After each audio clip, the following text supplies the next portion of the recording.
Hi there, my name's Aaron Short and welcome to my YouTube channel, and today I'm talking about the best microphone for YouTube videos and podcasts. I want to make this video in case it helps someone out there. The thing about selecting a microphone is it's very dependent on your application and your voice and your environment and all these factors. But there are some things that you can learn from my experience and I want to share it with you. I'll try to keep today's video as short as possible. I do have some demos for you, so please put some good headphones on or get some good studio monitors so you can really hear what I'm talking about. A few years ago, when I started doing the live streams, I bought a quite expensive Sennheiser shotgun microphone. The reason I bought that is I wanted to have no microphone in the picture. So I mounted it way over there behind my camera, thinking it would just pick up my voice. But a shotgun microphone is still a condenser mic, and it still picks up other areas, not just in front of it. So I soon found it was too noisy. It worked well, it's a great microphone, but it's too sensitive for me. So to give you my situation, I'm in an apartment, I'm in a building, and when you crank these mics up, you can hear fan noise. Now the new Macs have no fan noise, but even then you can still hear a bit of a whine coming from them, and your speakers and other things in the room. Even in a really quiet room, that's all being picked up and amplified. Then you get the neighbor's TV, and the reason I was laughing to myself before I just started recording this, I can hear the neighbor's dog, which always seems to want to bark when I start making a video. I love dogs. Actually, no, I love cats. But the dog is barking right now, and I bet you can't hear it. I do also have a noise gate enabled, but while I'm talking, I don't think you can hear the dog barking. If you want to run an AC while you go live, you cannot use a shotgun mic or anything like that. So I retired the shotgun mic and I moved on to this headset. I've been wearing this for a while. This works really, really well. Can you hear the dog? This works really, really well because you've got the headphones and you've got the mic. And this is not a condenser mic. This is a dynamic mic. Dynamic mics are not as sensitive. They don't pick up as much detail in the sound, but they reject feedback more. And this only picks up from the front. It's a cardioid mic. So this has been working really well. You've got very good quality headphones, really good quality mic. It's a bit honky, but the thing is you can use an EQ plugin to fix that. So I use an Apollo Twin. I'll link all of today's gear down in the description below, but this microphone is very good. It's a bit mid-rangey, especially with my voice, but all you got to do is load up an EQ plugin, knock out some mids around 1.2K, add a bit of low end, and it can sound really incredible. And it rejects the noise so well. So why am I making this video? I wanted to try to find something even better. Did I find that? Well, let's find out. I looked at some other options. So first of all, I asked around, what would you use? What should I be using for my videos? And I was told to get the Shure SM7B. Now, everyone uses this microphone. Big YouTubers, Everyone uses it. It's an industry standard. You can even use it on instruments, guitar amps, voice. It's a dynamic mic, so it's not as sensitive, but it's got a big, fat, full sound. And it's used for that reason, for that big, fat broadcast kind of tone. I was also told with this mic, it's a very low output mic, so get the Cloudlifter. So now we're getting our price up over $500 or around that kind of price. So not particularly cheap, but an industry standard. So I got that mic. It's here right now. I'm going to put that in the comparison.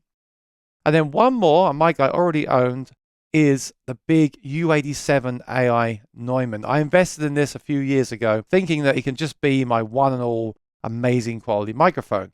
I have since learned that you really need a good room to use that in. See, a microphone is more than just the mic. It's also who is using it, like I said earlier, and also what room is it in, and is that room treated? So to use a really, really good high-quality detailed mic, you really need an acoustically treated room, and my room isn't as acoustically treated as I would like it to be yet. But I will include that as well. So we've got very affordable through to the most expensive.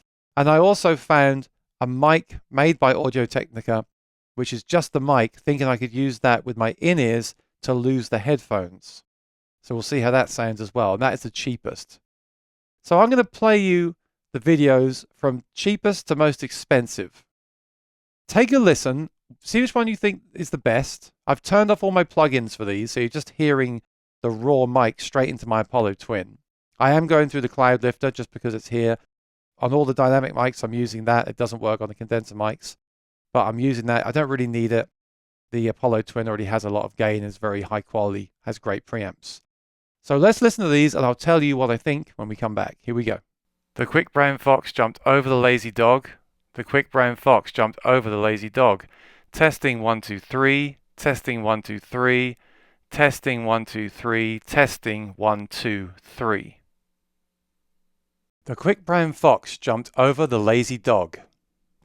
The quick brown fox jumped over the lazy dog. Testing, testing, 1 2 3. Testing, testing, 1 2 3. Testing, testing, 1 2 3. Testing, testing, 1 2 3. The quick brown fox jumped over the lazy dog. The quick brown fox jumped over the lazy dog. Testing, testing, 1 2 3. Testing, testing, 1 2 3. Testing, 1 2 3. Testing, testing, 1 2 3. The quick brown fox jumped over the lazy dog. The quick brown fox jumped over the lazy dog. Testing 1 2 3. Testing 1 2 3. Testing, testing, 1 2 3. Testing 1 2 3. Okay, so what did you think? You know, the great thing about doing a microphone comparison is it's so easy. You just plug it into your interface, turn off all the plugins, and record it. Now remember, we do want to use plugins when we do this stuff. I do use compressors, noise gates, EQs, all those things. They're important to use. Everyone else uses them. We should use them for sure. But it's good to test the mic without them and with them as well. But what you heard today was all raw recordings. Here's my thoughts. Please put yours in the description below. This was actually very clear cut for me. First of all, we had just the microphone by itself, the Pro 8 HEX hypercardioid dynamic headset microphone. So I thought that would be this microphone, but without the headset. But it's not. It sounds like total garbage. It sounds nasally and like it just sounds awful. I couldn't even put up with it. Could I EQ it to sound good? Yes, but it sounds so honky and nasally that I'm not even going to bother. That's not an option. I need good quality sound for my videos. So I was disappointed with that.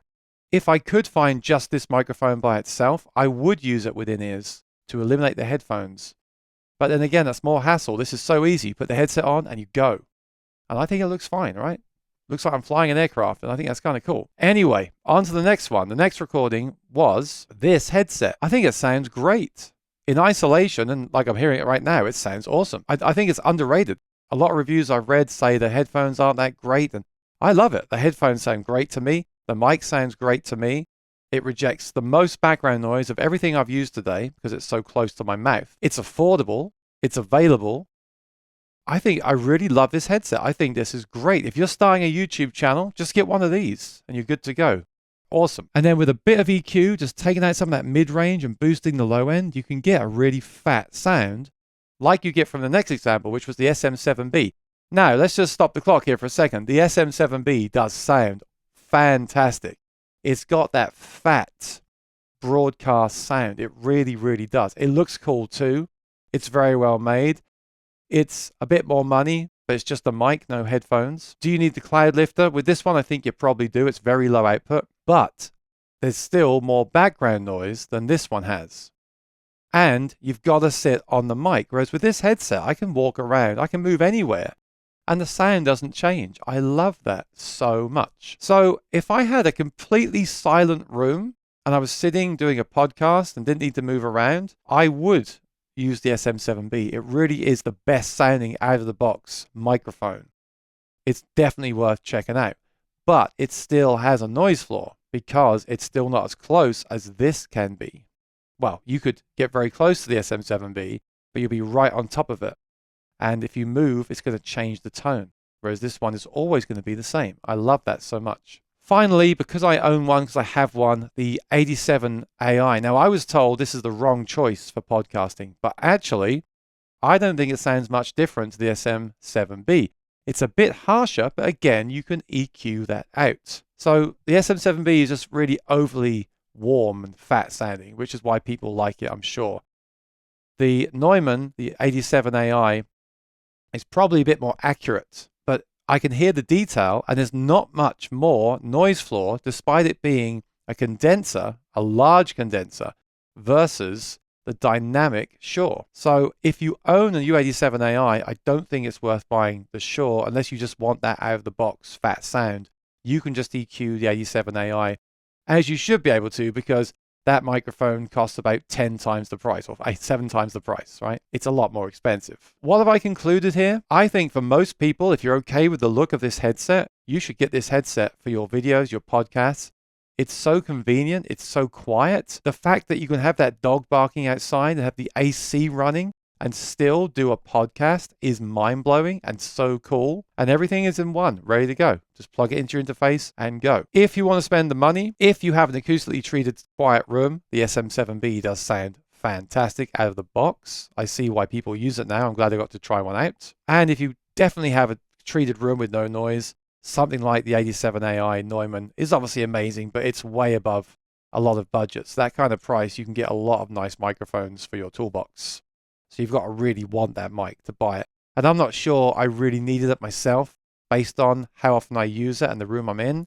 But for me, that's just a lifetime mic that I'll just have the rest of my life. That and my 2 pencil mics for the guitar really could last me the rest of my recording life for what I do. So I hope this was useful. I didn't find a video like this. There's a lot of videos on these different mics, but I have a very particular situation where I'm in a noisy apartment and I want high quality audio. The only thing that I would look for in the future is this headset, but better quality still. So if I could find this headset with even better headphones, even more comfortable, and an even better microphone, I would try it, and I will try that in the future. But honestly, it'd be really hard to beat this. And like I said, all mics need EQ anyway. Well, apart from the SM7B, that's kind of already EQ'd for the voice for talking. But usually we EQ our mic anyway. And you can really make most mics sound like any other mic if you EQ it enough, in my opinion.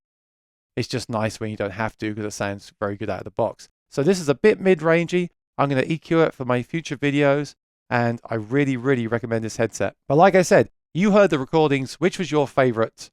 Which would you get if you were starting a YouTube channel? If you have a YouTube channel, which one do you use? And if you want to look through all the gear I mentioned in this video, check out the links in the description. And if you're new here, please subscribe and ring the bell. If you liked the video, give it a like. If you didn't like the video, give it a like, and I'll see you next time. Bye-bye.